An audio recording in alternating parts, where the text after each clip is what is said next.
हमारे रहन सहन से, हमारे आचरण से अगर हमारे माता पिता को कोई दुख होता है, इससे हमारा जीवन का बहुत बड़ा दुर्भाग्य होगा। हम धर्म शास्त्रों को गा लेते हैं, रामायण की कथा गा लेते हैं, महाभारत की कथा को गा लेते हैं और आपस में लड़ते हैं, भाई भाई में लड़ते हैं, पिता पुत्र में लड़ते हैं, सास बहू में नहीं बनता है, पति पत्नी में तलाक हो जाता है, जिसके कारण से आज हर घर में कलह है, राग है, द्वेष है, ईर्ष्या है, घृणा है। जब तक आप इनसे ऊपर नहीं उठेंगे, आपका जीवन सत्संग में आने से भी कोई फायदा नहीं होगा। सत्संग में आते हैं, आप संतों को सुन तो लेते हैं, लेकिन संतों को सुन के आप अपने आचरण में नहीं उतार पाते हैं, अपने जीवन में नहीं उतार पाते हैं, अपने कार्यशैली में उसे नहीं उतार पाते हैं, तो आपका जीवन सत्संग में आने से क्या फायदा।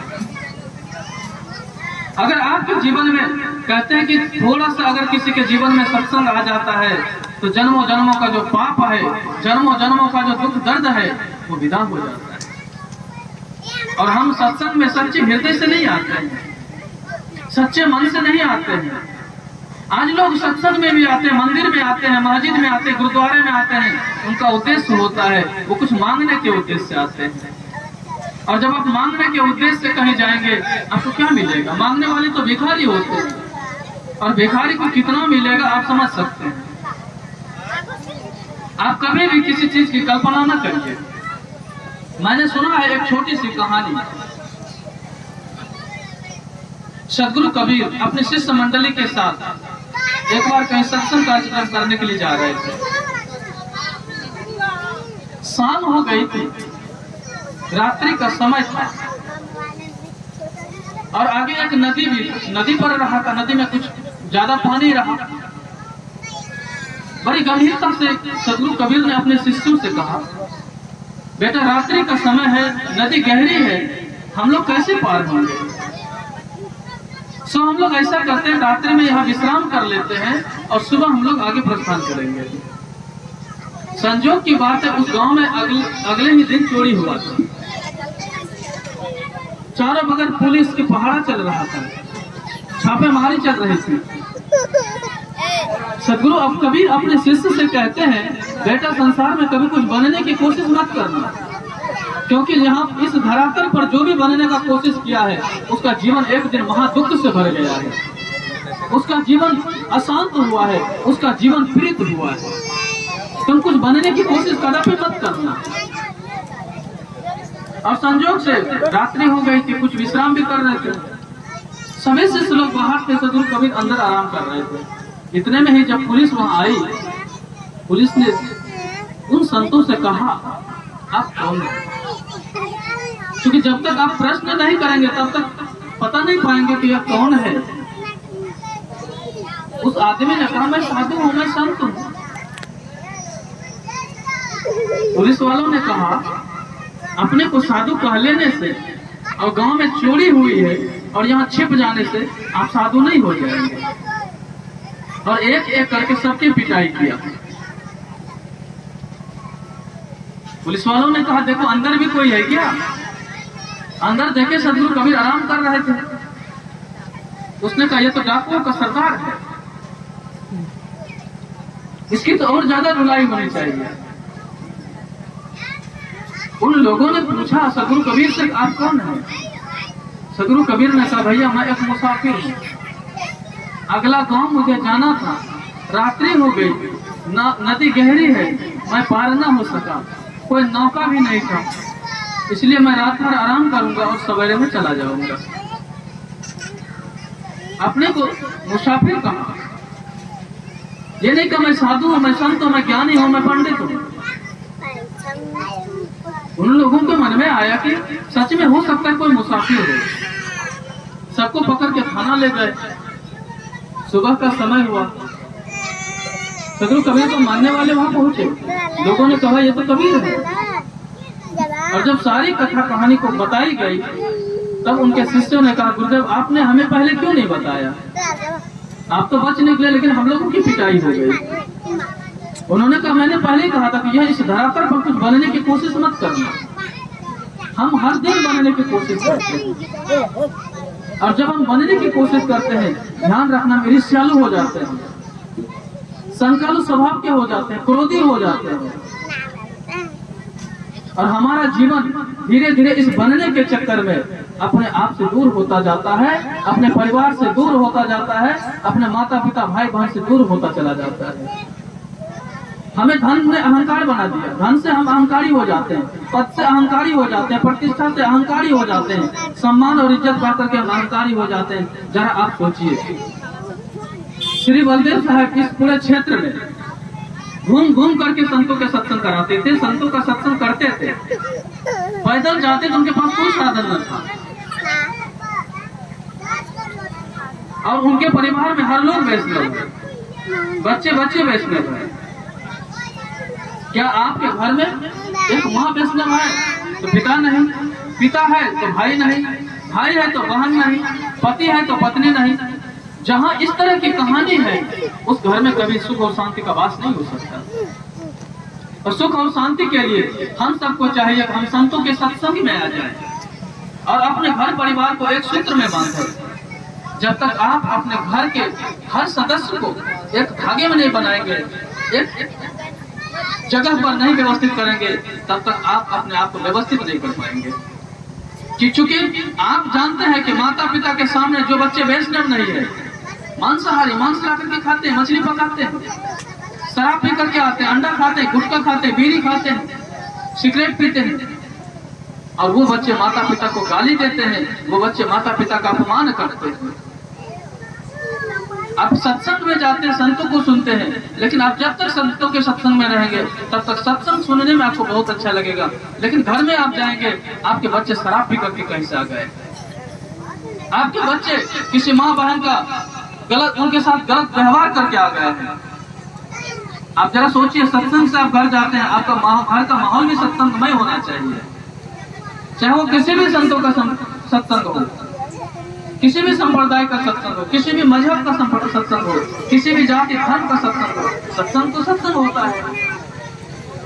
आप अगर मांस मछली अंडे नहीं खाते हैं तो आपका पहला कर्तव्य होता है कि बच्चों को उन चीजों से दूर करें, बच्चों को आप उस रास्ते पर लाने का हर संभव प्रयास करें, तभी आपका जीवन बदलेगा, नहीं तो आपका मेरा जीवन।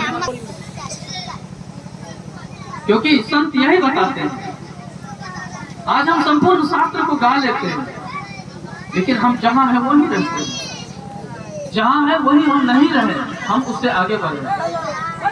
मैंने सुना है एक छोटी सी कहानी, एक बार की बात है, ये जापान की घटना है। जापान में एक संत हुआ था, जैन भिक्षु। संतों में इतनी योग्यता थी, इतनी काबिलियत थी कि संत किसी को कभी बुरा दृष्टि से नहीं देखते थे। संजोग से वहां पर एक चोर हुआ, गांव गांव में उनका प्रचार था, भयंकर चोर था वो, और चोरी करते करते एक दिन संत के कुटिया में भी चोरी करने पहुंच गए। संत बेचारे कुछ तो है नहीं उनके पास, कोई पत्तल है उसी पर वो लिख रहे थे, छोटी सी दीप जल रही थी। चोरी करने वहां पहुंचे, चोर तो घबरा गए कि 12 बज रहा है रात्रि और ये अभी तक बैठ कर क्या रहा है। हरमरा के वो भागना चाहे, लेकिन संत ने पूछा आप कौन है? उसने कहा कि मैं बता दूं, अगर मैं चोर हूं मामला सब उलटफेर हो जाएगा। फिर भी इसके बावजूद भी सोचा कि हिम्मत करके वो घर घुस ही गया कि संतों को बांध के क्यों न चोरी कर ले। अंदर गए, देखे अंदर में कुछ है नहीं, ना खाने के लिए कोई बर्तन है, ना कोई ड्राम है जिसमें चावल गेहूं मक्का रखा जाए। एक कमंडल है, लंगोटी पर बैठे हैं। उसने कहा मैं यहाँ चोरी करने आया, कोई आपका सत्संग सुनने नहीं। संत ने कहा वर्षों से मैं यहाँ पर कुछ पैसे जमा करके रखा हूँ, करीबन 10 रुपये होगा, अगर तुम चाहो तो इस पैसे को ले जा सकते हो। वो आदमी हड़बड़ी में 10 रुपये लेके भागने की कोशिश कर रहे थे। संत ने कहा भाई साहब आप 1 रुपया रख दे, क्योंकि मैं मांग के खाता हूँ, कल मैं गांव जाऊं, अगर मुझे गांव में रोटी नहीं मिले, 1 रुपया रहेगा तो मैं कुछ खरीद के भी खा लूंगा। कोई हमारे दरवाजे आ जाए भूखे नंगे तो मैं उसको कुछ रोटी पानी भी दे सकूं, कपड़े भी दे सकूं। आप सब लेके चले जाएंगे तो कैसे होगा? 1 रुपये देकर के वो जैसे भागने की कोशिश कर रहे थे। संत ने कहा आप थोड़ा धन्यवाद तो देते जाइए।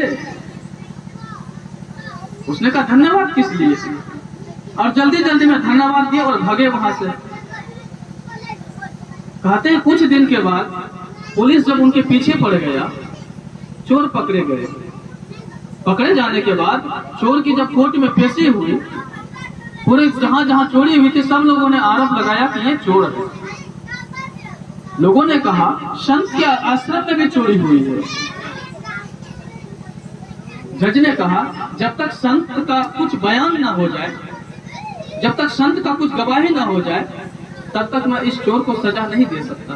क्योंकि इस पूरे गांव में, इस पूरे मोहल्ले में, इस पूरे समाज में एक वही आदमी है जो सत्य बोलता है। उनके आचरण में सत्य की बू आती है, उनके रहन सहन में सत्य है, उनके कर्म में सत्यता है। आप लोग तो झूठा आरोप लगाएंगे, 1 रुपया का चैन है 10 रुपया बताएंगे, 5 रुपये की बर्तन न चोरी हुई, आप कहेंगे 50,000 का सामान चोरी हुआ। लेकिन संत तो कभी झूठ नहीं बोलेंगे। संत का जब तक बयान न हो जाए तब तक मैं कुछ नहीं कर सकता। संत को बुलाया गया। जब संत आए तो संत से पूछा गया क्या आपके आश्रम में चोरी हुई है, क्योंकि आपके गवाह इस आदमी के जन्म और मृत्यु का कारण बन जाएगा। संत ने कहा ये आदमी कभी मेरे यहाँ चोरी करने आया ऐसा मुझे ख्याल नहीं आता। मैं नहीं मानता कि आदमी मेरे यहाँ कभी चोरी करने आया, लेकिन हाँ मुझे याद है एक दिन रात्रि में करीबन 12 बजे जब इसे काफी जरूरत पड़ी थी तो मेरे आश्रम में आए थे। सो हमसे 10 रुपया लेके गए थे, उसमें 1 रुपया रख भी दिए थे, 9 रुपया लेके गए थे। ये चोर नहीं है, ये मेरे बहुत पुराने मित्र है, ये मेरे बहुत पुराने दोस्त है। जब वहां से निकलने लगे चोर को बरी कर दिया गया, और जब निकलने लगे जज ने पूछा आखिर आपने ऐसा क्यों किया। कहा वो तो बिल्कुल ईमानदार है, वो चोर थोड़ी है, वो ज्ञानी है। बाहर आकर के चोर ने कहा आप साधु हैं तो साधु में रहिए, मैं चोर हूँ, मैं चोरी करके खाता हूँ, परिवार का पालन पोषण करता हूँ, मैं आपकी आपको दोस्ती निभाने नहीं गया था। उसने कहा महाराज आप जरा ध्यान से सुनो। संतों ने कहा कि जिस दिन मेरे अंदर का चोर मर गया, जिस दिन मेरे अंदर का काम क्रोध लोभ मोह मर गया, जिस दिन मेरे अंदर के ईर्ष्या और द्वेष मर गया, उस दिन से मैं ये नहीं समझ पाता हूँ कि कौन चोर है संसार। क्योंकि जिस दिन मेरे जीवन से पाप का नाश हुआ उस दिन मैं ये नहीं जान सकता हूँ कि किसके जीवन में पाप है। मेरे जीवन में जो होता है हम उसी तरह से लोगों को देखते हैं। हम अगर कामी हैं तो दूसरे को कामी की दृष्टि से देखते हैं, लोभ है तो लोभ की दृष्टि से देखते हैं, ईर्ष्या द्वेष घृणा है तो हम लोगों को ईर्ष्या द्वेष और घृणा की दृष्टि से देखते हैं। जिस दिन आपके जीवन से यह सब विदा हो जाएगा उस दिन आप किसी को उस दृष्टि से नहीं देख सकेंगे। आप सोचिए आपके ही घर में परिवार में माँ है, पिता है, भाई है, बहन है, आप अपने माँ पिता और भाई को गलत साबित करते हैं, पड़ोस में जाकर के लोगों को अच्छा साबित करते हैं। घर में आप लोगों से अच्छा बर्ताव नहीं कर सकते, अच्छी बातचीत नहीं कर सकते, बाहर में आप जाकर के लोगों से अच्छी बातचीत कर लेते हैं, बर्ताव कर लेते हैं। जिस दिन आप घर के हर सदस्य को परमात्मा समझेंगे, घर के हर मेंबर को ईश्वर और भगवान समझेंगे, उसी दिन आपका घर मंदिर हो जाएगा। उसी दिन आपके घर में सारी खुशियां होगी, उसी दिन आपके घर में सारे तीर्थ होंगे, उसी दिन आपके घर में सारे परमात्मा होंगे। क्योंकि यहाँ जितने भी माताएं बैठी है सब तो परमात्मा का एक स्वरूप है, जितने पुरुष बैठे हैं सब परमात्मा है। ऐसा कौन है जिसके अंदर में परमात्मा नहीं है, सब परमात्मा है। संत मत में भजन भी गाया जाता है, निज तन में खोज सज्जन बाहर न खोजना, अपने ही घट में हरि है अपने में खोजना। सिर्फ कहावत नहीं है, हमारे ही अंदर में वह परमात्मा है, प्रभु है, ईश्वर है, खुदा है, गॉड है, जिसे हम नहीं पहचान रहे हैं। जिस दिन हम अपने अंदर के परमात्मा को पहचान लेंगे इस बाह्य संसार में कोई हमारे लिए दुश्मन नहीं हो जाएगा, सब हमारे लिए परमात्मा हो जाएगा।